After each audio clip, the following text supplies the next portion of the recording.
නමෝ තස්ස භගවතෝ අරහතෝ සම්මා සම්බුද්දස්ස. ඒ භාග්‍යවත් වූ අරහත් වූ මහා කරුණික වූ අපගේ ගෞතම සම්මා සම්බුදුරජාණන් වහන්සේට නමස්කාර වේවා. සාදු සාදු සාදු.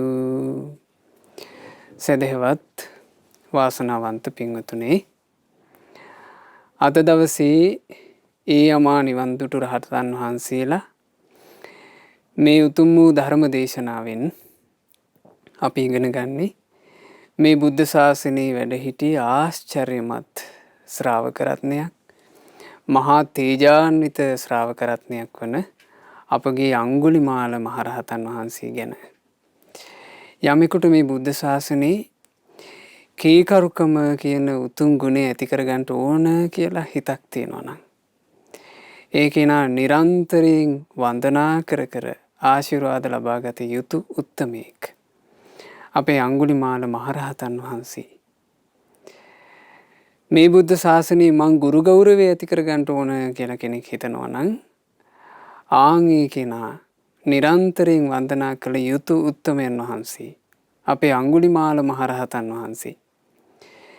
මේ බුද්ධ ශාසනයේ මුණ ගැහෙන්න කලින් මං කරපු වැරදි අත්හැරලා දාලා මට හිත එකලස් කරගෙන ධර්මයේ පුරුදු වෙන්න ඕන කියලා කෙනෙක් හිතනවා නම්, ආන්ගේ කෙනා නිරන්තරයෙන් වන්දනා කර කර ආශිර්වාද ලබාගත යුතු උත්තමයන් වහන්සේ අපේ අංගුලිමාල මහරහතන් වහන්සේ.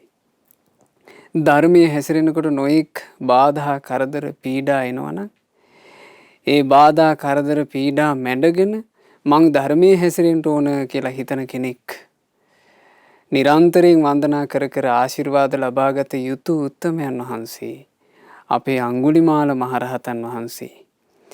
මේ ආදී මහා ගුණ දරාගෙන වැඩ හිටපු අංගුලිමාල මහරහතන් වහන්සේ ගැන අද මේ ධර්ම දේශනාවෙන් අපට අහන්න ලැබෙනවා. ඒ අංගුලිමාල මහරහත් මුනිදුන්ට නමස්කාර වේවා. සාදු සාදු සාදු. මාගේ ගුරු දේවෝත්තම පරම පූජනීය පින්වත් ලොකු ස්වාමීන් වහන්සේට ගෞරවාදර වන්දනාව වේවා. සාදු සාදු සාදු. සදහවත් පින්වතුනේ,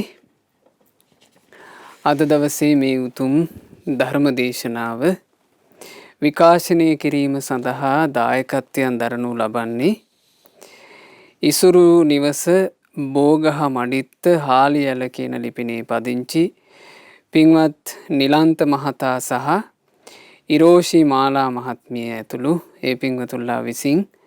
ඉතින් ඒ පින්වතුල්ලා මූලිකව බලාපොරොත්තු වෙන්නේ ඒ පින්වතුල්ලා දෙදෙනාටත් පවුලේ සියලු දෙනාටත් මේ ධර්ම දානමය පිනේ අනුහසින් නිරතුරුව කල්යාණ මිත්‍ර ඇසුර ලැබේවා කියන පැතුම.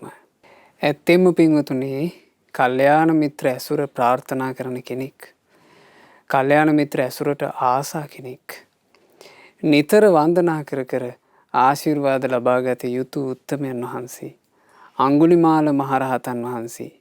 මොකද උන්වහන්සේගේ ජීවිත පරිවර්තනය ගත්තාම කල්යාණ මිත්‍ර සත්පුරුෂයෙක් මුණ ගැහිම නිසාම සුවපත් වෙච්ච ජීවිතේ. ඒ ජීවිතය ගැන අහලා, ඒ ජීවිතය ගැන හිත පහදවගෙන වන්දනා කරලා ආශිර්වාද පතන්න ඕන. අනේ මටත් ජීවිතයට යහපත සලසන උතුම් කල්යාණ මිත්‍ර ඇසුරම ලැබේවා. අද ධර්ම දානය කරන පින්වතුන්ලගේ ප්‍රාර්ථනාව ඒක. ඊළඟට මේ ධර්ම දානමේ පිනේ අනුහසින් අපට චතුරාර්ය සත්‍ය ධර්මය අවබෝධ කරගන්නට ලැබේවා කියන අදහසිනුයි අද ධර්ම දානය සිද්ධ කරන්නේ. අංගුලිමාල මහරහතන් වහන්සේ, ඒ උත්තමයන් වහන්සේ පින්පුරන්න පටන් ගත්තේ පදුමුත්තර බුද්ධ ශාසනයේ. මීට කල්ප ලක්ෂයකට ඈත.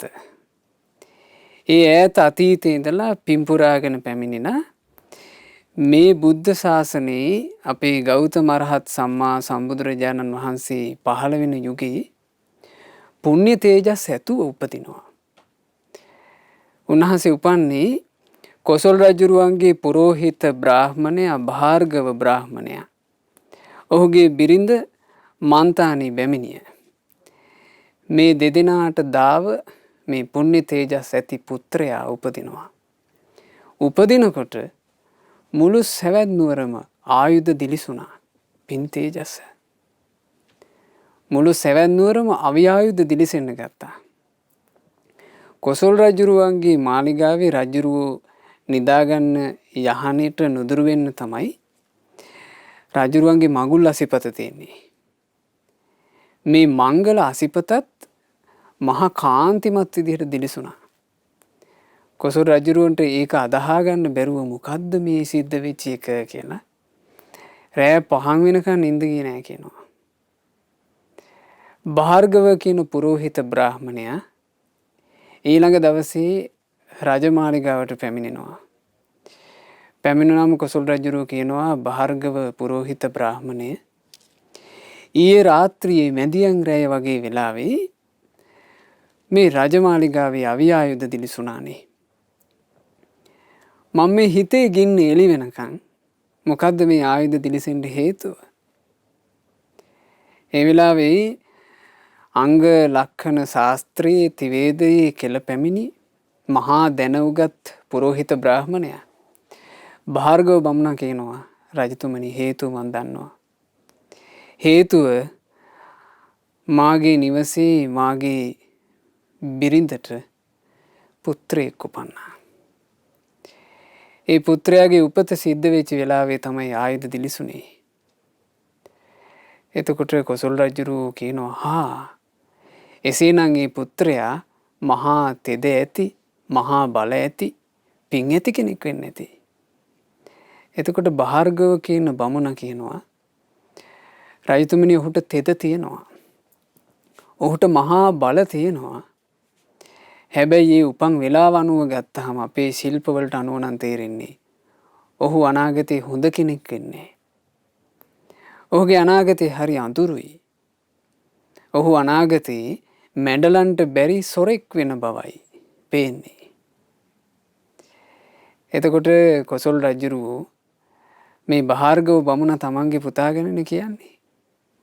කොසල් රජුරුවෝ තුෂ්ණිම් බුහූතව බලන් ඉන්නවා. එතකොට භාර්ගව බ්‍රාහ්මණයා ඒ පුරෝහිත බමුණ කියනවා රජතුමනි ඒකට කාරි නෑ. මේ විජිතයට අනතුරක් වෙනවා නම් රජුරුවන්ට අනතුරක් වෙනවා නම් මගේ පුතා වුණත් මට කමක් නෑ. ඔබ වහන්සේ අවසර දෙන්න අපි අදම ඝාතනය කරමු කිව්වා. ඒ කොසල් රජුරුවන්ගේ හදවතේ අනුකම්පාවක් උපන්නා.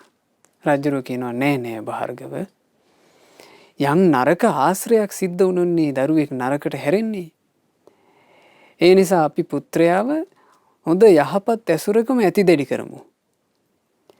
ඒ පුත්‍රයා සොරෙක් වෙනවා කියන එක සිද්ධ නොවන විදිහට අපි කටයුතු කරමු. ඒ නිසා පුත්‍රයාට නමක් තියමු අහිංසක. ඔහුට අහිංසක කියලා නම තිබ්බා. අහිංසක දැන් කෙමෙන් වැඩෙනවා. ඇත්තටම අහිංසක කියන්නේ අහිංසක කෙනෙක් වුණා. අදහා ගන්න බැරි තරම් ගුණ සම්පන්න වුණා. බොහෝම දක්ෂයෙක් බවට පත් වුණා. සුදුසු කලවයස එනකොට වැඩිදුර ශිල්ප ඉගෙනීම පිණිස ඔහුව යවනවා තක්ෂශිලා. ඒ තක්ෂිලාවේ දිසාපාමුක් ආචාර්යින් ළඟ හිටපු හොඳම ගෝලයා අහිංසක. අහිංසක හොඳට ශිල්ප ඉගෙන ගත්තා. ශිල්පයේ අති දක්ෂයි. දිසාපාමුක් ආචාර්යතුමාගේ හිත සම්පූර්ණයෙන්ම දිනා ගත්තා. හැබැයි මෙහෙම කටයුතු කරනකොට අහිංසක වටේ හිටපු පිරිසට ඊරිසියාව උපන්නා. ඊරිසියාව.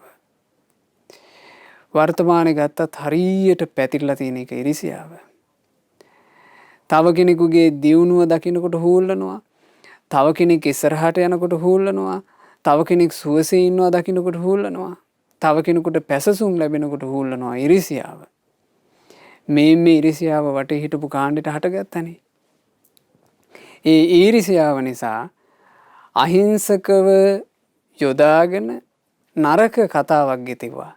දිසාපාමුක් ආචාර්යතුමාට ඇහෙන්න සැලැස්සුවා. ඒ නරක කතාව තමයි දිසාපාමුක් ආචාර්යතුමාට හිටියේ ටිකක් තරුණ පහේ බිරිඳක්. අහිංසකගේ තිබුණ ගුණ සම්පත්තිය නිසා දිසාපාමුක් ආචාර්යතුමාගේ මේ බිරිඳ වූ බැමිණිය අහිංසකට හරි ආදරේ. හරි සෙනෙහසකින් යුක්තයි. මේක මුල් කරගෙන දිසාපාමුක් ආචාර්යතුමාට වැරදි කතාවක් කිව්වා. වටේ හිටපු පිරිස නිතර ගිහින් කියන්න පටන් ගත්තා ආචාර්යනී ඔබ රැවටිලා ඉන්නේ. ඔය අහිංසකයා නමේ හැටියට අහිංසක කෙනෙක් නෙමෙයි. ඔය අහිංසක ඔබට හොරින් ඔබේ බිනතත් එක්ක හාද වෙලා ඉන්නේ. නරක ඇසුරක් තියෙනවා.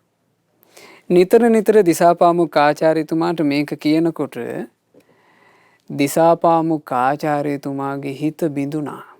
බලන්න මේ ඉරිසියාකාරකමක තියෙන අනතුර.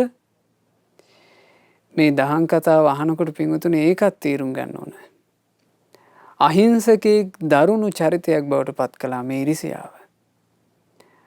අවසානයේ මේ ඉරිසියාකාරයෝ ටික කියපු කේලම් වලට යටවෙච්චි ආචාර්යවරයා අහිංසකව නොමග යවුවා. ගුරුතුමා කියලා කියන්නේ දරුවෙක් යහපතට ගන්න කෙනා. අහිංසකට උනේ හරියට පිහිටක් පතාගෙන ගියපු දෙවොල හිසට කඩාගෙන වැටුණා වගේ. හෙවණක් පතාගෙන ගියපු ගහ තමන්ගේ ඇඟට කඩාගෙන වැටුණා වගේ. ආලෝකයක් පතාගෙන දැල්ලූ පහනෙන් තමන්ට ගිනි ඇවුලුණා වගේ. තමන්ගේ ආචාර්යවරයා නිසාම නොමග යන්න සිද්ධ වුණා. ආචාර්යවරයාගේ හිත දැන් ගැටිලා තියෙන්නේ කේලංකාරයන්ගේ කේලම් අහලා. අහිංසක අධ්‍යාපනයේ සම්පූර්ණයෙන් අවසන් කරලා දැන් තමන්ගේ නිවෙස් වලට යන්න සූදානම්. ගුරුවරයා ළඟට ගිහිල්ලා අහිංසක කියනවා ආචාර්යනි ඔබ වහන්සේ මට ඊටාම හොඳින් ගුරු මුෂ්ටි තියාගන්නේ නැතුව ඔබේ ශිල්පය සම්පූර්ණයෙන්ම දුන්නා. ඔබ වහන්සේ තමයි මට ආලෝකයේ සැපයුවේ. ඒ නිසා ඔබ වහන්සේට ගුරු පඬුරු පූජා කරන්න අවසර. මෙහෙම කියනකොට කිපුණු හිත් ඇති ආචාර්යවරයා කියනවා පුත්‍රය ඔබේ ගුරු පඬුර ටිකක් වෙනස් විදිහ එකක්. ඔබ ගුරු පඬුරු විදිහට මට ගෙනත් දෙන්න ඕන මිනිස්සු දහසක් මරලා ඒ මිනිස්සු දහසගේ ශරීරයෙන් ඇඟිල්ලක් කපාගෙන ඒ ඇඟිලි දහස මට අරගෙන ඉන්න ඕන. ඒ ඇඟිලි දහස මට දීපු දවසට ඔබ මට ගුරු පඬුරු ගෙවලා අවසන්. ආචාර්යවරයෙක් කියනවා. අහිංසකේ වෙලාවේ කියනවා ආචාර්යනී අපේ ශිල්පවල තියෙන්නේ මනුස්ස ඝාතනය සුදුසු නෑ කියලානේ. ආචාර්යවරයා කියනවා නැත පුත්‍රය මෙය ගුරු පඬුරයි. ගුරු පඬුර වෙනුවෙන් ගුරුවරයා පුදන්ට ශිෂ්‍යයාට කරන්න බැරි දෙයක් නෑ. ඒ නිසා ඔබේ ගුරු පඬුර මෙයයි කිව්වා. තුන් වතාවක් අහිංසක එකම වචනේ කිව්වා ආචාර්යනි මේක සුදුසු නෑ නේද? නමුත් තුන් වතාවෙම ආචාර්යවරයා කේලම් අහලා ගැටුණු හිතින් කියනවා නෑ පුත්‍රේ මේකමයි ගුරු පඬුර. ඒ හදවතේ තිබුණේ මේ අහිංසක කියන තරුණයාගේ හදවතේ තිබුණේ පුදුම ඍජු බවක්. පුදුම ගුණ සම්පන්න බවක්. තමන්ට ශිල්පේ දීපු ආචාර්යවරයා තුන් වතාවක් එකම කියනකොට ඔහුට බෑ ඒක බැහැර කරන්න. ඔහු ඒ වෙලාවෙම හිතට අධිෂ්ඨානයක් ගත්තා. එහෙනම් මං ගුරු පඬුර සම්පූර්ණ කරනවා. මේ ආචාර්යවරයා මේ ගුරු පඬුර සම්පූර්ණ කරන්න කියලා මේ කතාව කිව්වේ ආචාර්යවරයා හිතුවේ මේ අහිංසක මිනිස්සු 1000ක් මරණකම් මේ අහිංසකට ඉන්න ලැබෙන්නේ මිනිස්සු එකතු වෙලා මේ අහිංසකව ඝාතනය කරයි කියලා. නමුත් අහිංසක කියලා කියන්නේ එහෙම කෙනෙක් නෙවෙයි. කාටවත් මැඩලන්න බැරි චරිතයක්. පුදුම තේජසක්. පුදුම කාය ශක්තියක්. අටුවා පොත් වහන්සේලා තුල තියෙනවා මේ අහිංසකට තිබුණේ ඇත්තු 7 දෙනෙක්ගේ මහා කාය බලයක්. මේ 74 දෙනාගේ කාය බලය ඔහුට ලැබුණේ කෙසේද? ඊටාම ඈත పూర్ව જાතියේ ගොවි කුලයක උපදිනවා ගොවියෙක් විදිහට. මේ ගොවි මහත්තයා කුඹුරක් කරගෙන වාසය කරනකොට වැහි කාලය ආවා. වැහි කාලේ පිණ්ඩපාතේ වැඩම කරපු පසේ බුදුරජාණන් වහන්සේ නමක් අකල් වැස්සට එකපාර අහු වෙලා උන්වහන්සේ සාමාන්‍යයෙන් සිරුරත් තෙමිලා තිබුණේ. පොරවගෙන හිටපු සිවුරත් එහෙන් මෙහෙන් තෙමිලා. යම් පමණක් තෙත බරිතව මේ ගොවියාගේ පැලට ගොඩ වුණා. හෙවන පිණිස. ඒ පැලට ගොඩ වෙනකොට මේ ගොවි මහත්තයාට උන්වහන්සේ ගැන මහ ප්‍රසාදයක් හටගත්තා. හිත පැහැදුනා. පසේ බුදුරජාණන් වහන්සේගේ මේ ගතේ සීතල දුරු වේවා. මේ උත්තමයන් වහන්සේගේ තිබෙන වෙහෙස සංසිඳේවා. මේ උත්තමයන් වහන්සේට පහසුව සැලසේවා. මේ සීතලෙන් කිසිම පීඩාවක් නොවේවා කියලා. පසේ බුදුරජාණන් වහන්සේට සීතල දුරුවෙන්ට ගින්නක් දැල්වලා ගිනි තපින්ට අවකාශ සලසා දුන්නා. ඒ පින උත්තමයන් පිදීමේ පින උතුමන්ට පහසුව සැලසීමේ පින ඒ පිනේ පුණ්‍ය තේජස බලන්න 77 දිනෙකුගේ කාය බලයක්. මොහු මනුස්ස ඝාතන කරන්න පටන්ගෙන මේ ඇඟිලි එකතු කරලා ඒ ඇඟිලි එකෙන් එක දැන් ඒක රාශී කරන්න ආරම්භ කළා කියනවා. නමුත් මේ මනුස්ස ඇඟිලිනේ. මේවා සත්තු මේ ආහාරයට අරගන්නවා. ඇතැන් වෙලාවට අඟුලිමාල මේ ඇතැන් වෙලාවට මේ අහිංසක මිනිස්සු මරලා ඒ එකතු කරගත්ත ඇඟිලි මුල් කාලේ ඔය ගස් බෙනවල එහෙම තියලා තිබ්බා කියනවා. එතකොට මේ ඇඟිලි කුරුල්ලු අරගෙන යනවා. එහෙම නැත්නම් වෙන වෙන සත්තු කනවා. එකතු කරගන්න ඇඟිලි ටික විනාශ වෙලා යනවා. අවසානයේ ඔහු තීරණය කළා එහෙනම් කරන්න තියෙන්නේ මේ මිනිස්සෙක් මරලා යන් ඇඟිල්ලක් ගන්නවද? ඒ ඇඟිල්ල හොඳ තදට ගැට ගහලා මාලයක් විදියට හදාගෙන මම්මගේ ශරීරෙම දවට ගන්න ඕන. ටික කාලයක් යනකොට ඇඟිලි වලින් ඇඟිලි මාලයක් හැදුනා. ඔහු දැන් බෙල්ලේ ඇඟිලි මාලයක් දරාගෙන යනවා. මිනිස්සු ඝාතනය කරන්න රාක්ෂියෙක් වගේ මිනිස්සුන්ගේ ඇඟට පයින්නකොට ඔහුගේ ඇඟේ ඇඟිලි මාලයක් තියෙනවා. ඒ නිසා ඔහු ප්‍රසිද්ධ වුණා අඟුලිමාල අඟුලිමාල. ඉරිසියාකාරකම් නිසා කේලාංකාරයෝ නිසා අහිංසකෙක් අඟුලිමාල බවට පත් වුණා. මේ අඟුලිමාල මේ ওই කෝසලයට සමීපයේම තිබුණා පින්වතුනි ජාලිය කියලා එක් වනාන්තරයක්. ওই වනාන්තරයේ ඇසුරු කරගෙන තමයි ඔහු මනුස්ස ඝාතන කරමින් වාසය කළේ. ඒ කාලේ මේ අඟුලිමාල ගැන මෙන්න මේ විදිහේ රාවයක් පැතිරලා ගියා. මේ කොසල් රජුරුවන්ගේ විජිතේ ඉන්න අඟුලිමාල කියලා හොරෙක්. ලුද්දෝ හරි රෞද්‍රයි ලෝහිත පානී අත්වල ලේ තවරගෙන ඉන්නේ. හත පහතේ නිමිට්ටෝ ඔහු හැමතිස්සෙම කපනවා කොටනවා. අදයා පන්නෝ පාන භූතේසු. මේ ප්‍රාණීන් කෙරෙහි කිසිම අනුකම්පාවක් ඒ හිතේ නැහැ. තේන ගාමාපි අගමා කතා. ඔහු ගම් වලට පැනලා ගම්වල මිනිස්සු මරලා ගම් නැති කරලා දානවා. නිගමාපි අනිගමා කතා. නියම් ගම් වලට පැනලා නියම් ගම් නැති කරලා දානවා. ජනපදාපි අජනපදා කතා. ජනපද වලට පැනලා ඔහු එක රැයකින් ජනපද නැති කරලා දානවා. සෝ මනුස්සී වධිත්වා අඟුලීනං මාලං ධාරේති.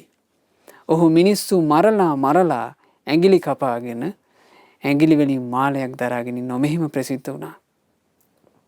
සාමාන්‍යයෙන් යහපත් අතට ඒ ජීවිතේ හැරෙයි කියලා සිහිනකින්වත් නොසිනෙන තරම් දරුණු විදිහේ චරිතයක් බවට පත් වුණා. අඟුලිමාල ওই විදිහට ප්‍රකට වෙලා ප්‍රසිද්ධ වෙලා යනකොට කොසල් රජුරවන්ට මේ පණිවිඩ එනවා එහෙම මෙහෙන්. කොසල් රජුරෝ සේනා යවුව කියනවා. රාජපුරුෂයෝ රාජකීය සේනාව 50 යවනවා. 50 දෙනාම අංගුලිමාල මරනවා. ඊට පස්සේ 100ක් යවනවා. 100 දෙනාම මරනවා.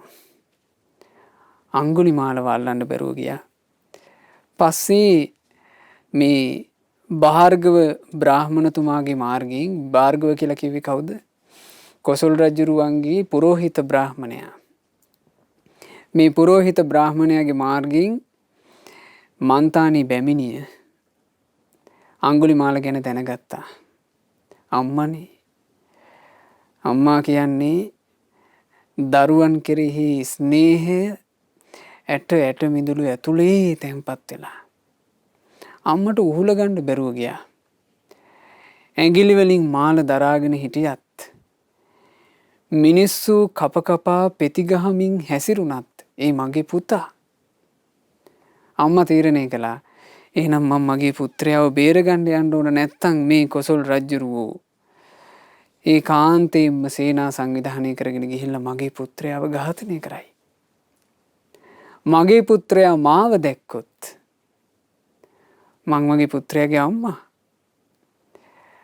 අම්මාව දැක්කොත් මගේ පුත්‍රයා දමනය වෙයි. අම්මා එහෙම හිතුවා.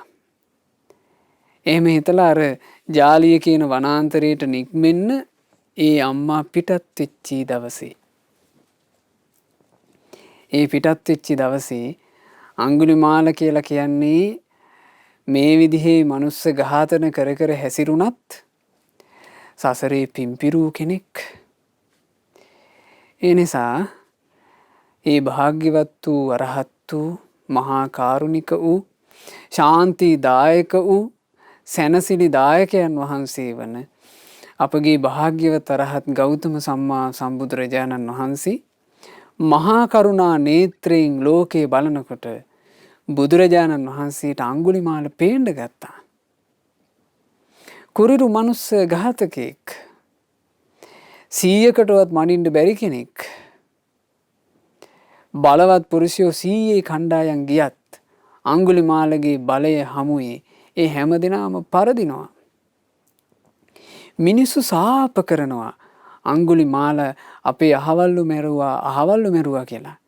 ඒ සාපේ අංගුලිමාලට වදින්නේ පුණ්‍ය තේජස. මිනිස්සු Taman දන්න එක එක තාලේ ගුරුකම් ආදිය කරනවා. ඒව එකක්වත් අංගුලිමාලට වදින්නේ. අංගුලිමාලගේ තිබුණ තේජස, මේ තේජාන්විත සසරේ රැස් කරපු පිනක් නිසා උපන්න තේජසක් සහිත මේ කුරිරු ඝාතකයාව මහා කාරුණික සම්බුදු නෙතට හසු වුණා. බුදුරජාණන් වහන්සේගේ මහා කරුණා නේත්‍රයෙන් භාග්‍යතුන් වහන්සේ අංගුලිමාලව සම්පූර්ණයෙන්ම දකිනවා. මේ අංගුලිමාලය කියලා කියන්නේ වෙන කෙනෙක් නෙමෙයි. ජයද්දිස ජාතක සිදුවීමේදී අපේ මහබෝසතාණන් වහන්සේ අලීන චිත්ත කුමාරයා වෙලා ඉන්නකොට පෝරිසාදයා විදිහට හිටපු කෙනා. පංචායුධ ජාතකයේදී අපේ මහබෝසතාණන් වහන්සේ පංචායුධ කුමාරයා වෙලා ඉන්නකොට යක්ෂයා වෙලා හිටපු කෙනා. ඊළඟට තචසාර ජාතකය, සංවර ජාතකය, සෝන නන්ද ජාතකය, මහා සුතසෝම ජාතකය, මේ ජාතක සිදුවීම් වලදී බෝසතාණන් වහන්සේ ඉදිරියේ දමනය වෙච්ච කෙනෙක් මේ. ශාස්ත්‍රුන් වහන්සේක දැක්කා. ශාස්ත්‍රුන් වහන්සේ ඒ අංගුලිමාලගේ ජීවිතය ගැන දකිනවා. අංගුලිමාල දමනය වෙනවා නම් දමනය වෙන්නේ, අංගුලිමාල යහපතට පැමිණෙනවා නම් පැමිණෙන්නේ බුදුරජාණන් වහන්සේ නිසා විතරමයි. බුදුරජාණන් වහන්සේ තීරණය කළා අංගුලිමාල කරා වැඩම කරන්න. ඉතින් භාග්‍යතුන් වහන්සේ මේ අංගුලිමාල වාසය කරපු ජාලිය කියන වනාන්තරයට වැඩම කරන්නට තනිවම පාත්‍රා සිවුරු අරගෙන පිටත් වුණා. ඒ පිටත් වෙනකොට බලන්න ඒ කාලේ කොහොම බිහිසුණු බවක් පැතිරලා තියෙන්න ඇතිද? මේ වනයේට භාග්‍යතුන් වහන්සේ පිවිසෙන්න ලැහැත් වෙනකොට මිනිස්සු ඔක්කොම නවත්තන්න ලැහැත් වුණා. අපෝ ස්වාමීනි, ওই පැත්තට යන්න එපා. අර අංගුලිමාල කියන හොරා ඉන්නේ ඔය වනයේ. ඔහුව මෙල්ල කරන්න බෑ 150 ගියත්. ඔබ වහන්සේ තනියම යන්න එපා කියලා. හැබැයි භාග්‍යතුන් වහන්සේ වැඩම කළා. බුදුරජාණන් වහන්සේ වැඩම කරනකොට අංගුලිමාලට පේනවා දුරින්ම භාග්‍යතුන් වහන්සේ වැඩම කරනවා. අංගුලිමාලට හිතුණා කියනවා අච්චරියං වතබෝ අභූතං වතබෝ. මේක හරි ආශ්චර්යයක් නේ. මේක හරි අద్භූත එකක් නේ. මේ මාර්ගයෙන් සාමාන්‍යයෙන් පුරුෂයෝ එන්නේ 10 20 30 40 50 බැගින් කණ්ඩායම් හැදිලා. තනිය මේකෙක් මේ කෙලෙසියෙන් එන්නේ. එහෙව් එකේ මේ තනි ශ්‍රමණෙක් දෙවන්නේක් නැතිව මේ වනයේ කිසි බයක් නැතු වෙනවා. ඇයි මේ ශ්‍රමණයා මාව අභිභවා යන්නද? කමක් නැහැ. මම මේ ශ්‍රමණයාවත් ගන්නවා. අංගුලිමාල හිතුවේ එහෙම. අංගුලිමාල තමන්ගේ අසිපතත් අරගෙන අපේ ශාස්ත්‍රුන් වහන්සේ පසුපස පන්නන්ට පටන් ගත්තා. බලන්න මේ සසරේ ස්වභාවය.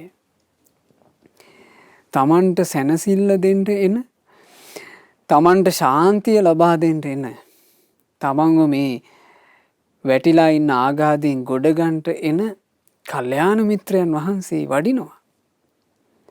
ඒ කල්යාණ මිත්‍රයන් වහන්සේ වඩිද්දී මේ සසර ස්වභාවය. ඒ කල්යාණ මිත්‍රයන් වහන්සේ පසුපස හඹා යන්න හිතෙනවා.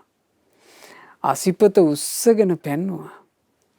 ඒ පන්නනකොට භාග්‍යතුන් වහන්සේ අතකෝ භගවා තථාරූපං ඉද්ධාභි සංඛාරං අபிසංකාසී. බුදුරජාන් වහන්සේ මෙන්න මෙහෙම එරදියක් කළා. ඒ එරදිය තමයි භාග්‍යතුන් වහන්සේ ප්‍රකෘති ගමනින් ශාන්තව වඩිනවා. අංගුලිමාල පවනේ වේගෙන් හඹාගෙන එනවා.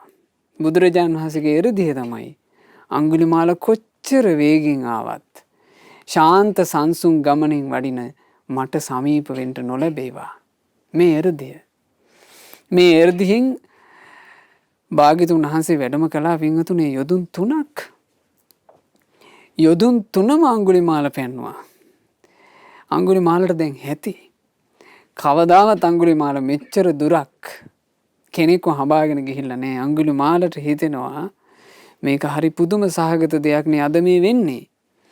වෙනදාට මං වේගෙන් දුවන හස්තියාව, වේගෙන් දුවන අශ්වයාව, වේගෙන් දුවන වාහනේ, වේගෙන් දුවන මුවා මේ ඕන එකෙක්ව අල්ල ගන්නවා. අද ඒ වුණාට මේ ශාන්ත සංසුන් ගමනින් ප්‍රකෘති ගමනින් වඩින ශ්‍රමණයාව මට අල්ල ගන්නට බෑනේ. අවසානයේ අංගුලිමාල කියනවා ඒ ශ්‍රමණය නැවතියන් කිව්වා. බුදුරජාණන් වහන්සේට අංගුලිමාල කියනවා ඒ ශ්‍රමණය නැවතියන් කිව්වා. තිට්ඨ සමන ශ්‍රමණේ නැවතියන්. බුදුරජාණන් වහන්සේ වදාරනවා මහා කාරුණික ඒ භාග්‍යතුන් වහන්සේගේ බ්‍රහ්මස්වරයෙන් අංගුලිමාලට ඇහෙනවා. තිතෝ අහං අංගුලිමාල ත්වංච තිට්ඨ. අංගුලිමාල මං නැවතිලා ඉන්නේ. ඔබත් නවතින්ට. ඒ තමයි අංගුලිමාල දමනය කරන්නට සම්බුදු මුවමඩලින් වදාළ එකම එක වචනේ. ඒ වචනේ වදාරනකොට අංගුලිමාලට හිතෙනවා මේ ශ්‍රමණයන් වහන්සේලා මුසාබස් පවසන අය නෙවෙයි. ශ්‍රමණයෝ කියලා කියන්නේ අර්ථවත් වචන කියන අය.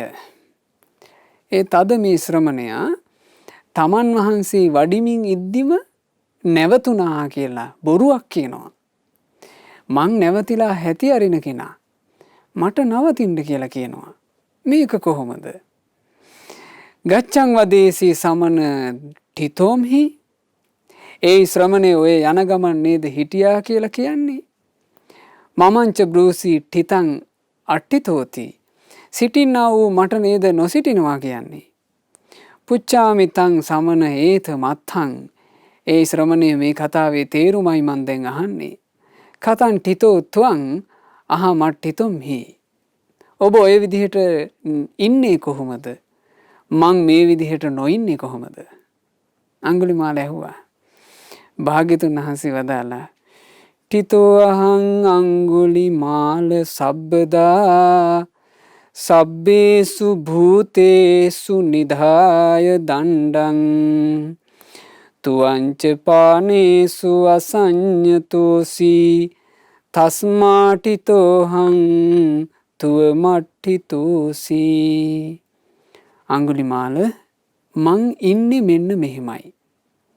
හැම තිස්සේම හැම සතුන් කෙරෙහිම වදදීම අතහැරලා ඒ අත්හැරපු නිසා මං නැවතිලා ඉන්න කෙනෙක්.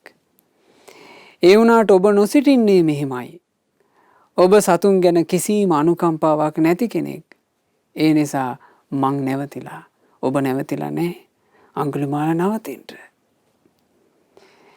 ඒ තමයි භාග්‍යතුන් වහන්සේ වදාළ වචනේ. ආශ්චර්යයි. බුදුරජාණන් වහන්සේගේ ඒ වචනයෙන් දමනය වුණා. බුදුරජාණන් වහන්සේගේ ශ්‍රාවක භාවයට පත් වුණා. භාග්‍යතුන් වහන්සේ ඉදිරියේ අඟුලිමාල කියනවා, ඇත්තෙන්ම පූජනීය මහා ඉසිවරයෙක් වන ඔය ශ්‍රමණයන් වහන්සේ මට අනුකම්පාවෙන්මයි මේ මහවණේට වැඩියේ. ධර්මයේ ගැන කියවෙන ඔය ගාථාව ඇහුවට පස්සේ මං වෙනස් වුණා. මේ පව් හැම එකක්ම අත්හැරලා මා ධර්මයේ හැසිරෙනවා. අඟුලිමාල සොරා මෙහෙම කියලා කඩුවත් අනිත් ආයුධත් කන්දෙන් පහළට වීසි කළා.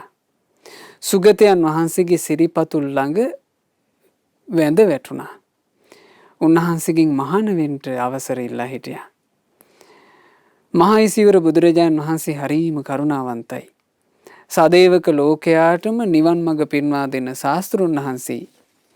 ඉතින් බුදුරජාණන් වහන්සේ අඟුලිමාලට පින්වත් භික්ෂුව මෙහාට එන්න. එහි භික්ඛු කියලා අඟුලිමාලට ආමන්ත්‍රණය කළා. ඒක තමයි ඔහුගේ උතුම් පැවිදි බව.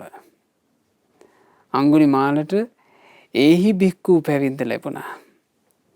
ඒ අඟුලිමාල තමන්ගේ අසිපත වීසි කරලා ඇඟිලි මාලේ ගලවලා අයින් කරලා භාග්‍යතුන් වහන්සේ අභිමුඛයේ එහි භික්ඛු පැවිද්දෙන් පැවිදි උපසම්පදාව ලබලා බුදුරජාණන් වහන්සේත් එක්කම වැඩම කළා සෙවැත් නුවර ජේතවනාරාමයට.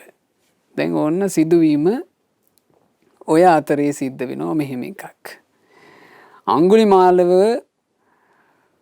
මොන සේනා යවලවත් මැඩගන්න බැරි වෙච්චි කොසල් රජුරෝ තීරණය කළා එහෙනම් මේක නවත්තන්න මම යන්න ඕන. සේනා සංවිධානය කරගෙන රජුරෝ අඟුලිමාල අල්ලන්ට යන්න ලැහැත්තිය. මහා සේනාවක් 500කින් යුතු අශ්ව සේනාවක් අරගෙන සිවුරංග සේනාද සමගින් රජුරෝ නික්මුණා. නික්මිලා යන ගමන් කොසල් රජුරන්ට හිතෙනවා කොයිකටත් බුදුරජාණන් වහන්සේ බැහැදකලා ගියා නම් හොඳයි. භාග්‍යතුන් වහන්සේ සමීපයට ගිනි මද්දහනේ බුදුරජාණන් වහන්සේ බැහැදකින්න දෙවුරමට එනවා. භාග්‍යතුන් වහන්සේ අහනවා පින්වත් මහරජ කිම? සේනිය බිම්බිසාර රජුරුවවත් කිපුණවද්ද? එහෙම නැත්නම් විසල් නුවර ලිච්ඡවීන් කිපුණවද්ද? එහෙමත් නැත්නම් ඔබට ඉරෙහි ඉන්න වෙන ප්‍රතිරාජයෙක් කිපුණවද්ද? ඇයි එහෙම ඇහුවේ? රජෙක් එක්ක යුද්ධ කරන්න යන්න තරම් සේනාව. බුදුරජාණන් වහන්සේ එහෙම අහනවා. එතකොට රජුරුව කියනවා අනේ නෑ ස්වාමීනි මගේ මේ විජිතේ අඟුලිමාල කියලා හොරෙක් ඉන්නව නොවේ. මම මේ යන්නේ සේනාවත් අරගෙන ඒ හොරා වළක්වන්නට. භාග්‍යතුන් වහන්සේ වෙලාවේ රජුරුවකින් අහනවා ඈ රජතුමනි ඉඳින් යන් හේකින් ඔය අඟුලිමාල කෙස්රවුල් බාලා කසාවත් පොරවගෙන අනගාരിക බුද්ධ ශාසනය පැවති වෙලා ප්‍රාණඝාත ආදී අකුසල් වලින් වැළකීලා බඹසල සිල් සුරකින්න භික්ෂුවක් බවට පත් වෙලා ඉන්නවා දැක්කොත් ඔබ මොකක්ද ගන්න ක්‍රියාමාර්ගේ? රජුරුව කිව්වා ස්වාමීනි එහෙනම් ඉතින් අපි අනිත් භික්ෂූන්ට වඳිනවා පුදනවා වගේ වන්දනාමාන කරනවනේ. ගෞරව සත්කාර දක්වනවනේ. සිව්පසේ පුදනවනේ. එහෙත් ස්වාමීනි දුස්සීල වූ පවිටු ස්වභාව ඇති පුද්ගලයෙකුට මේ බඳු සීල සංවරයක් කොහොමනම් ඇති කරගන්නද? බලන්න කෙනෙක් හිතන්නේවත් නැති විදිහේ චරිතයක්. දමණය වෙයි කියලා හිතන්නේවත් නැති විදිහේ චරිතයක් මේ බුද්ධ ශාසනයේ දමණය වුණේ. ශාස්ත්‍රු සම්පත්තිය නිසා. බුදුරජාණන් වහන්සේ මුණ ගැසීම නිසා. එහෙවකේ මේ බඳු චරිතාපදාන අපි අහනකොට පින්වතුනි අපේ තියෙන මේ පොඩි වැරදි අත්හැරලා දාලා අපිට නිවැරදි වෙන්න බෑ කියලා කෙනෙක් හිතනවා නම් ඒක කොච්චර දුර්වලකමක්ද? මෙහෙම චරිතත් මේ බුද්ධ ශාසනය දමනය වුණා.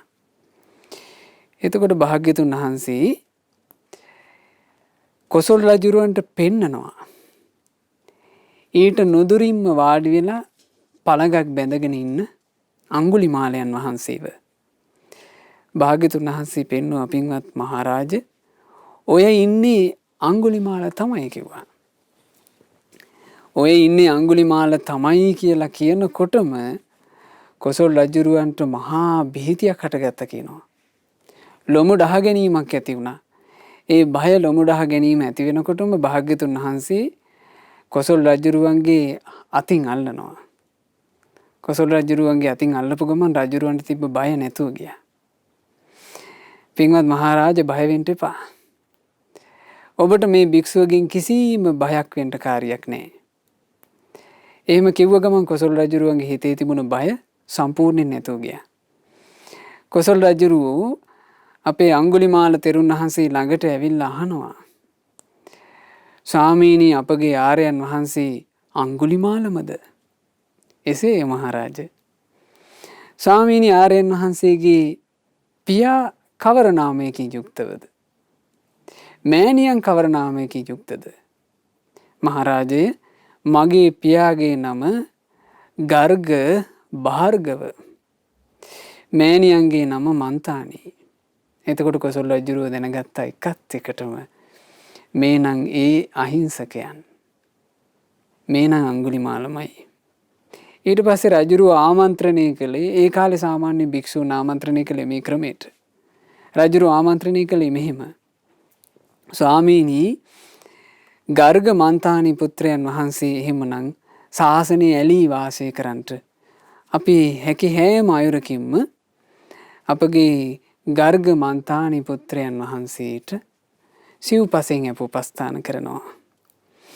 ඒ වෙලාවේ අපේ කොසල් රජුරුව භාග්‍යතුන් වහන්සේ සමීපයට ඇවිල්ලා බුදුරජාණන් වහන්සේට මේ විදිහේ වචනයක් කිව්වා. හරි ලස්සනයි මේ වචනය. අච්චරියම් බන්ති අභූතම් බන්ති. ස්වාමීනි ආශ්චර්යයි. ස්වාමීනි අද්භූතයි.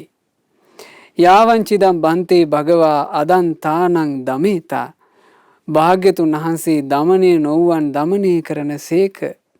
අසන්තානං සමේතා. ශාන්ත නොවුවන් ශාන්ත කරන සේක.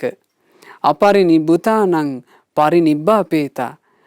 පිරිනිවනට නොවැඩී සත්වයන්ව පිරිනිවන කරා රැගෙන යනසේක. ස්වාමීනි දඬුමුගුරු වලින්වත් දමනය කරන්නට බැරි අය බුදුරජාණන් වහන්සේ අවියායුධ වලින් තොරව දමනය කළානේ. ඉතින් ඔහොම කියලා රජුරුව පිටත් වෙලා යනවා. ඉතින් ඕන්න ඔහොම තමයි උන්වහන්සේගේ උතුම් පැවිදි බව සිද්ධ වුණේ. බලන්න මේ බුද්ධ ශාසනික අසිරිය මනුස්ස ඝාතන සිද්ධ කරනකොට අඟුලිමාල කියලා කියන්නේ කිසිම තෙතක් නැති කෙනෙක්. දැන් අඟුලිමාල තෙරුන් වහන්සේ පැවිද්දටපත් වෙලා. උන්වහන්සේ සවැත් නුවර පිණ්ඩපාතේ වඩිනකොට දවසක් මේ වෙනකොට උන්වහන්සේ අරහත්ත්වේ පසක් කළත් නැහැ. දවසක් පිණ්ඩපාතේ වඩිනකොට ස්ත්‍රියක් ගැබ්ගෙල සිර වෙලා දරු ප්‍රසූතිය කරගන්නට නොහැකිව වේදනාවෙන් කෑ ගහනවා. දැක්ක ගමන් හදවතේ අනුකම්පාව හටගත්තා. හදවතේ අනුකම්පාව හටගත්තා. මේ ජීවිතේ හරි අසිරියක් තියෙනවා. ඒ අසිරිය තමයි පින්වතුනේ සවැත් නුවරම තිබුණු ජාලිනී කියන වනයේට වෙලා තමයි අඟුලිමාල මනුස්ස ඝාතන කළේ. අඟුලිමාල ශ්‍රමණයන් වහන්සේ පැවිදි වෙලා පිණ්ඩපාතේ වැඩියෙත් සවැත් නුවරමයි. පුදුමයි පරණ වැරදි අතහැරලා දාපු ඉක්මන. ඒ පරණ වැරදි අතහරින්න පුළුවන්කම ලැබෙන්නේ ගුරුවරයාගේ ආචාර්යවරයාගේ ශාස්ත්‍රුන් වහන්සේගේ වචනයට ජීවිතේ පූජා කිරීමෙන්. තමන්ගේ ජීවිතය ගැන නෙමෙයි හිතන්නේ. තමන්ට හිතට එනේව නෙවෙයි හිතන්නේ. භාග්‍යතුන් වහන්සේ යමක් වදාරනවාද ඒ තුල ජීවිතේ පිහිටව ගන්නවා. ඒක තමයි සරණ. ඒ සරණට එන්න අద్භූත හයියක් අඟුලිමාලට තිබුණා. මේ අඟුලිමාල ශ්‍රමණයන් වහන්සේ මේ අඟුලිමාල සූත්‍ර දේශනාව තුලවත් අට කතාව තුලවත් කිසිම තැනක නැහැ. අඟුලිමාල ශ්‍රමණයන් වහන්සේ බුදුරජාණන් වහන්සේ ළඟට ගිහින් මෙහෙම කිව්වා කියලා. අනේ ස්වාමීනි මට මේ පරණ කරපුවා මතක් වෙනවා. ඒවා මතක් වෙදී හරි පීඩයි. මම මේ ප්‍රදේශයේමනි මනුස්ස ඝාතන කළේ. ඒ නිසා ස්වාමීනි මම මේ පැත්ත දාලා වෙන පැත්තකට ගිහිල්ලා ධර්මයේ හැසිරෙන්න. එහෙම කිව්වේ නෑ. එතනම ඉඳලා දමණය වුණා. ඒ හයිය ඒක හිතාගන්න බැරි තරම් ආශ්චර්යමත් එකක්. පිණ්ඩපාතේ වැඩම කරනකොට කී දෙනෙක් නම් උන්වහන්සේට එක එක ඇනුම් පද කියන්නේ නැද්ද? ඒ වගේන් හිත පෑරුන්නේ නැහැ. කී දෙනෙක් නම් උන්වහන්සේට සැරපරුසව දොස් කියන්නේ නැද්ද? ඒ වාට හිත පාරව ගත්තේ නැහැ. උන්වහන්සේගේ තිබුණ මහා පින නිසා වෙන්නේ නැති කාටවත් උන්වහන්සේ පිණ්ඩපාතේ වඩිනකොට පාත්‍රයට මේ වහදාලා දාන පූජා කරන්න හිතුන්නේ. ඒ තරම් තරහක් මේ මිනිසුන්ට තියෙන්නේ නැති. හැබැයි ඒ කිසිවකට බැරි වුණා. උන්වහන්සේ ජීවිතේ යහපත කරා යන ගමන නවත්තන්න. ශාස්ත්‍රඥ වහන්සේ සම්මුඛයේ ලැබූ සරණ නවත්තන්න. ඉතින් බුදුරජාණන් වහන්සේ සමීපයට අඟුලිමාල ස්වාමීන් වහන්සේ ඉක්මනින් එනවා. ඇවිල්ලා භාග්‍යතුන් වහන්සේ ඉදිරියේ කියනවා අනේ ස්වාමීනි අද බොහෝම දුකටපත් වෙච්ච ස්ත්‍රියාවක් මම දැක්කා. ඒ ස්ත්‍රියට පිහිටක් වෙන්න ඇතිනම් බුදුරජාණන් වහන්සේ වදාලා ඉතින් අඟුලිමාල ඔබ යන්න. ගිහින් එයාට කියන්න නැගණිය මම ප්‍රාණඝාත නොකරපු කෙනෙක්. මං සත්තු මරලා නැහැ. ඒක සත්‍යයක්. ඒ සත්‍ය ආනුභාවයෙන් ඔබට සුවපත් වෙන්න කියලා සෙත් පතන්න කිව්වා. එතකොට අඟුලිමාල ශ්‍රමණයන් වහන්සේ අහිංසකව කියනවා අනේ ස්වාමීනි එහෙම කොහොම කියන්නද? මේ අත්තල කොච්චරනම් ලේතවරුණාද? එතකොට භාග්‍යතුන් වහන්සේ වදාලා නෑ අඟුලිමාල එහෙනම් මෙහෙම කියන්නේ. යතෝහම් භගිනී අරියාය ජාතියා ජාතු නැගණියනි මේ ආර්ය ජාතිය වන උතුම් බුදු සසුනේ මං යම් දවසක උපන්නාද මේ බුද්ධ ශාසනයට පැමිණුණාද මේ සත්පුරුෂ භූමියට පැමිණුණාද මේ පරම කල්යාණ මිත්‍ර බුදුරජාන් වහන්සේ සම්මුඛයට මා පැමිණුණාද ඒ පැමිණි දවසේ ඉඳලා නා බිජානාමි සංචිච්ච පානං ජීවිතා වෝරෝපේතා මම දන්නේ නෑ දැන සත්වයෙකුගේ ජීවිතයක් තොර කළ වගක් තේන සච්චේන සොත්තිතේ හෝතු ඒ සත්‍යයක් ඒ සත්‍ය ආනුභාවයෙන් ඔබ සුවපත් වේවා සොත්ති ගබ්බස්සාති ඔබේ දරු ප්‍රසීතුය සුවසේ සිදු වේවා. එහෙම සත්‍යක්‍රියා කරන්න කිව්වා. ඒ සත්‍යක්‍රියාව සිදු කළා. එදා ඒ කාන්තාව සුවසේ දරුවා ප්‍රසූත කළා. ඒ සත්‍යක්‍රියාව බුදුරජාන් වහන්සේගේ වචනය තුල හික්මිලා කරපු එකක්. සත්‍ය තුල පිහිටලා කරපු එකක්. ඒ නිසා අදටත් ඒ සත්‍ය ආශිර්වාදේ තියෙනවා. මේ පිරිත ගැන දේශනාවේ සඳහන් වෙන්නේ මෙහිමනේ. පරිත්තං යං බණන්තස්ස නිසින්නට්ඨාන දෝවනං. ඒ අඟුලිමාල මහරහතන් වහන්සේ යම් තැනක වැඩ ඉඳලා පිරිතක් දේශා වදාළසේක්ද උදකම්පි විනාශේති සබ්බමේව පරිස්සයන්. ඒ ස්ථානයේ සේදු දියපවා සියලු පීඩා දුරු කර දමන්නේය. සොත්තිනා ගබ්බ වුට්ටානං යංච සාධේති තං කනේ. ගර්භණී මාතාවක් යම් දුකකින් පෙළෙනවා නම් ඒ පිරිතේ ආනුභාවයෙන් ඒ දුක සැනකින් පහවී යන්නේය. තේරස් අඟුලිමාලස්ස ලෝකනාථේන භාසිතං කප්පට්ටායි මහා තේජං පරිත්තන්තං බණාමහි. ලෝකනාථ වූ භාග්‍යවත් බුදුරජාන් වහන්සේ විසින් කල්පයක් බලපවතින මහා තේජසින් යුතුවයි මේ ආඥාව පැනෙව්වේ. ඉතින් අඟුලිමාල පිරිත අදටත් අපි පිහිට සලසා ගන්නවනේ. අදටත් ඒක ගර්භණී මව්වරුන්ට සෙත සලසන පිරිස ඊළඟට අපේ ජීවිතේට ආරක්ෂක පිරිතක්. ඉතින් අපේ අඟුලිමාල තෙරුන් වහන්සේ ඔය පිරිත වදාරනකොට අරහත්ත්වයට පත් වෙලාවත් නැහැ. උන්වහන්සේ ඊට සුළු කාලයකට පස්සේ ඊටාම වීරියෙන් හුදකලාව බණ භාවනා කරලා අරහත්ත්වේ පසක් කළා. හැබැයි අරහත්ත්වයට පත් වුණාට පස්සෙත් පින්වතුනි හරියට දුක් ගැහැට තිබුණා. උන්වහන්සේ කවදාවත් පිණ්ඩපාතේ වැඩම කරලා පිළිවෙලකට දෙවුරමට වැඩලා නැහැ. එක්ක හිස පැලිලා ලේ ගලනවා. එක්ක පාත්‍රේ බිඳිලා. එක්ක සිවුර ඉරිලා. බුදුරජාන් වහන්සේ අවස්ථා දැක්කහම භාග්‍යතුන් වහන්සේ වදාරනවා අදිවාසේ හිතුවම් බ්‍රාහ්මණ බ්‍රාහ්මණය කියලා කිව්වේ ශ්‍රේෂ්ඨ පුරුෂය කියන අදහස. ඔබ ඉවසන්ට යම් හේකින් ඔබ මේ බුද්ධ ශාසනයට පැමිණුනේ නැතිනම්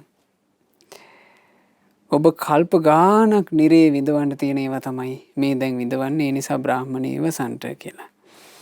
ඉතින් අපේ අංගුලිමාල මහරහතන් වහන්සේ හුදෙකලාවේ භාවනාවෙන් විමුක්ති සුව විඳිමින් ඉද්දී බොහොම ලස්සන ගාථා වදාලා.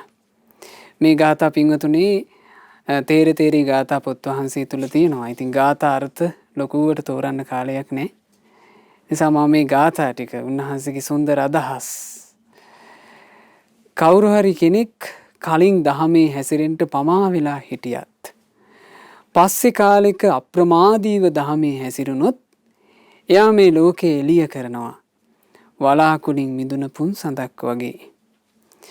කවුරු හරි කෙනෙක් තමන්ගේ පව් කුසල් බලයෙන් නැති කරලා දැම්මොත් එයා මේ ලෝකේ එළිය කරනවා වලාකුලින් මිදුන පුන් සඳක් වගේ.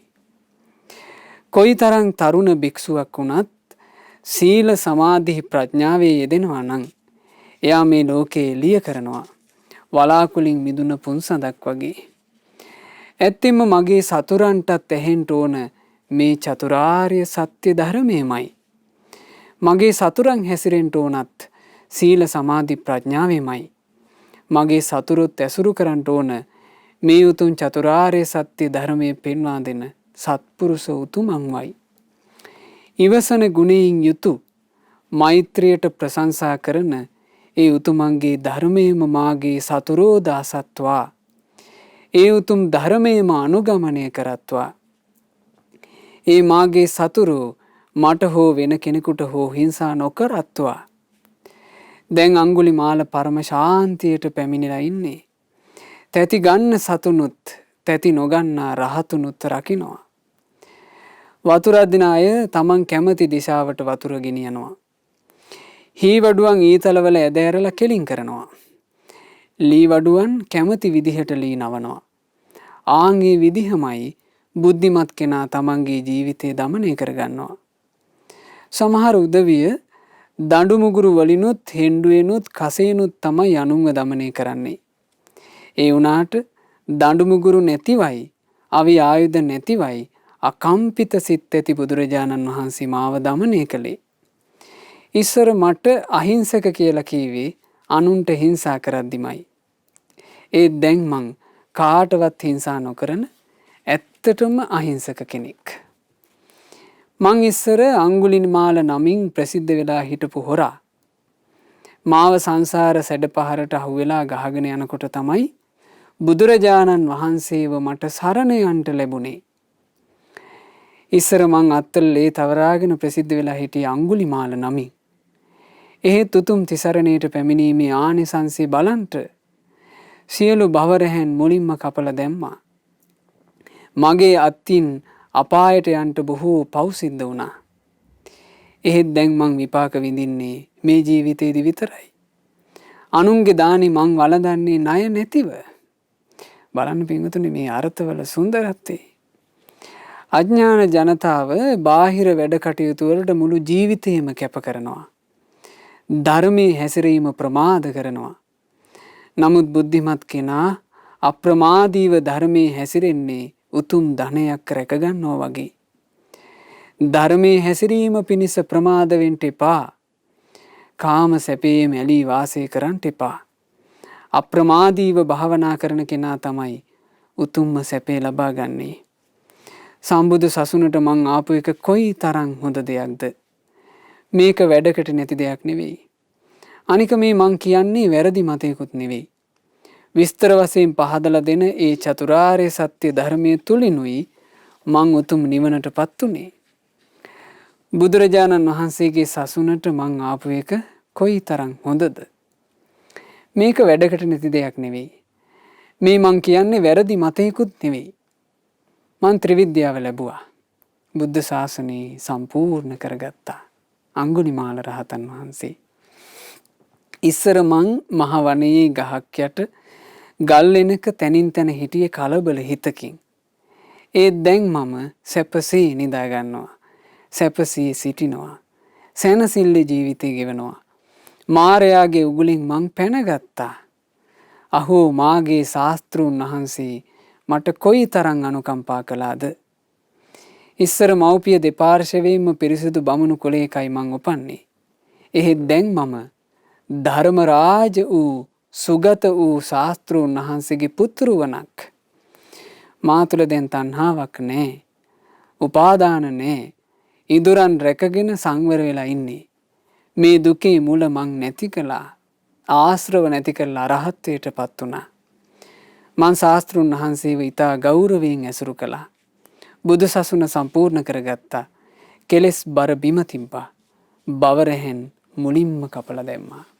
ඒ විදිහටයි අංගුලිමාල මහරහතන් වහන්සේ තේරගාථා වදාළේ.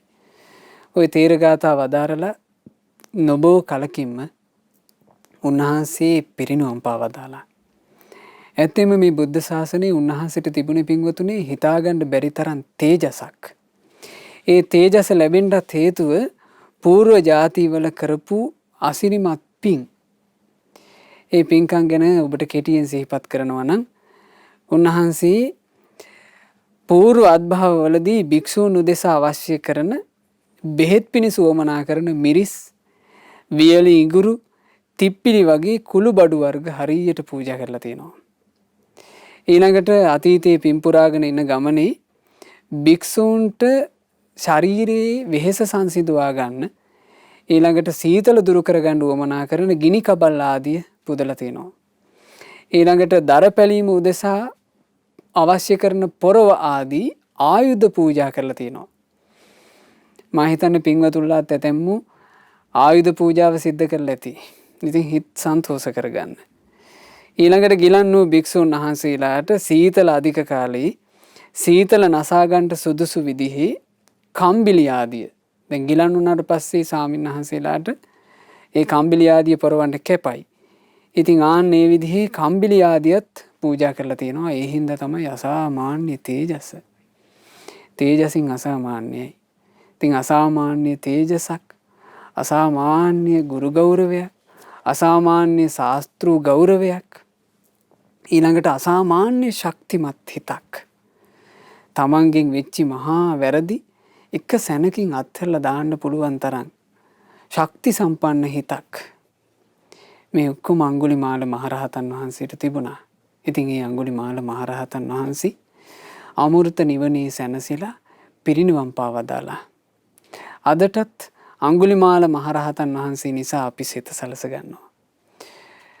අපේ බෝවත්ත අසපු භූමියේ අංගුලිමාල මහරහතන් වහන්සේගේ දහසක් ධාතුන් වහන්සේලා තැන්පත් කරලා මහා සෑයක් කරවලා තියෙනවා. ඊළඟට පින්වතුනේ නිරන්තරයෙන් අංගුලිමාල පිරිතේ ආශිර්වාදය අපි ලබා ගන්නවා. විශේෂයෙන් මේ කාලේ කොරෝනා වසංගතය හේතුවෙන් අසරණ වෙච්චි හැම දිනාට සෙත් පිණිස තුන්වරු පිරිතක් විදිහට අපි අංගුලිමාල පිරිත සජ්ජායනා කරනවා. ඉතින් මේ ආදී කොට අංගුලිමාල මහරහතන් වහන්සේ නිසා අපි අප්‍රමාණ සිතක්, ශාන්තියක්, සැනසෙල්ලක් සලසා ගනිමින් වාසය කරන කාලයක්. මෙහෙම කාලයකයි අපි අපේ අංගුලිමාල මහරහතන් වහන්සේ ගැන, උන්වහන්සේගේ අති උදාර ජීවිතය ගැන මේ ශ්‍රවණය කළේ. ඒ අපගේ අංගුලිමාල මහරහත් මුනිදුන්ට අපගේ නමස්කාරය වේවා. සාදු සාදු සාදු. අපි අංගුලිමාල මහරහතන් වහන්සේව මේ විදිහට වන්දනා කරමු. යෝච පුබ්බේ පමජ්ජිත්වා අංගුලිමාලෝති විස්සුතෝ අප්පමාදං සමාදාය වීතතන් හෝ සුසංවුතෝ තං කාරුණිකං සුසමාහිතින්ද්‍රියං වන්දාමි පරිනිබ්බුත අංගුලිමාලං. සාදු සාදු සාදු. ඒ අංගුලිමාල මහරහතන් වහන්සේ ඇතුළු උතුම් රහතන් වහන්සේලා නිවී සැනසුන අමා මහ නිවනේ අපටත් සැනසෙන්ට වාසනාව ලැබේවා. සාදු සාදු සාදු. අද දවසේ මේ උතුම් ධර්ම දේශනාව තුළින් අප රැස් කළා වූ සියලු පුණ්‍ය ධර්මයන් අපි පළමු කොට අනුමෝදන් කරමු. සක්දිවිඳුන් ප්‍රධාන සියලු දෙවියෝ සතුට සිත් උපදවාගෙන මේ සියලු පින්පෙත් අනුමෝදන් වෙත්වා. අපගේ ඉෂ්ඨකාමී හිතකාමී සියලු දෙවියෝ පින් අනුමෝදන් වෙලා දෙවියෝ දිව්‍ය සැපයෙන් වැඩෙත්වා අප හැම දෙනාම ආරක්ෂා කරත්වා කියන අදහසින් දෙවියන්ට පින් අනුමෝදනා සිදු කරමු. රැස් කළ සියලු පුණ්‍ය ධර්මයන් අපගේ ගුරු දේවෝත්තම කල්යාණ මිත්‍ර පින්වත් ලොකු ස්වාමීන් වහන්සේට අනුමෝදන්ව නිදුක් නිරෝගී සුවය දීර්ඝායුෂ සැලසේවා. මේ ගෞතම සාසනය තුලම චතුරාර්ය සත්‍ය ධර්මයේ පරිපූර්ණ වශයෙන්ම අවබෝධ කරන්ට වාසනාව ලැබේවා. සාදු සාදු සාදු. රැස් කළා වූ සියලුම පුණ්‍ය ධර්මයෝ අද දවසේ ධර්ම දානමය පින්කම සිදු කරන සුපින්වතුන්ලා හැම දෙනාගේ නමින් මිය ගිය සියලු ඥාතීන්ට අනුමෝදන් වෙලා ඥාතීන්ගේ පරලෝ ජීවිතේ සැපයටම පත්වෙත්වා කියන අදහසින් පින් අනුමෝදනා සිදු කරන්න. ඒ වගේම මේ පින්වතුන්ලාගේ සුජීවත්ව සිටින ජයසේකර පියාණන්ට, සමරකෝන් පියාණන්ට, ලීලාවතී මෑණියන්ට, නන්දා මෑණියන්ට අද ධර්ම දානය සිද්ධ කරන ඉසුරු නිවස බෝගහ මඩිත්ත හාලියලයන් ලිපිනේ පදිංචි පින්වත් නිලන්ත මහතා, ඉරෝෂිමාලා මහත්මිය ඇතුළු ඒ පවුලේ සහෝදර සහෝදරියන් ඥාති හිත මිත්‍රාදීන් ඇතුළු සෑම සියලු දෙනාට පින් අනුමෝදන් වෙත්වා. සියලු දෙනාට නිරතුරුව උතුම් කල්යාණ මිත්‍ර ඇසුර ලැබෙත්වා. සුවසේ දහම් මඟ දියුණු කරගන්නට ශක්තිය, ධෛර්යය, වාසනාව ලැබෙත්වා. සියලු කරදර පීඩා මැඩගෙන සුවසේ පින් රැස් කරගෙන දහම් මඟ දියුණු කරගන්න සියලු දෙනාට රත්නත්‍රයේ ආශිර්වාදයේ සැලසේවා. අඟුලිමාල මහරහත් මුනිතුන්ගේ ආශිර්වාදයේ සැලසේවා. සියලු දෙනාට කිසි කරදරයකින් බාධාවකින් තොරව සුවසේ දහම් මඟ දියුණු කරගන්නට ගෞතම සාසනයේ චතුරාර්ය සත්‍ය ධර්මය අවබෝධ කරගන්නට වාසනාව ලැබෙත්වා කියලා අපි සෙත් ප්‍රාර්ථනා කරනවා. සුපින්වත් ඔබ හැම දෙනාට, ශ්‍රද්ධා කාර්ය මණ්ඩලයේ සියලු දෙනාට, ශ්‍රද්ධා මාසික ධර්ම දාන සමාජික පින්වතුන්ලාට මේ හැම දෙනාට සුවසේ ගෞතම සාසනයේ ධර්ම අවබෝධ කරන්නට ලැබේවා. හැම දිනාටම තෙරුවන් සරණයි. නමෝ බුද්ධාය. මෙවැනි වටිනා ධර්ම දේශනා ශ්‍රවණය කිරීමට ශ්‍රද්ධා ඩේලි YouTube චැනලය සබ්ස්ක්‍රයිබ් කරන්න.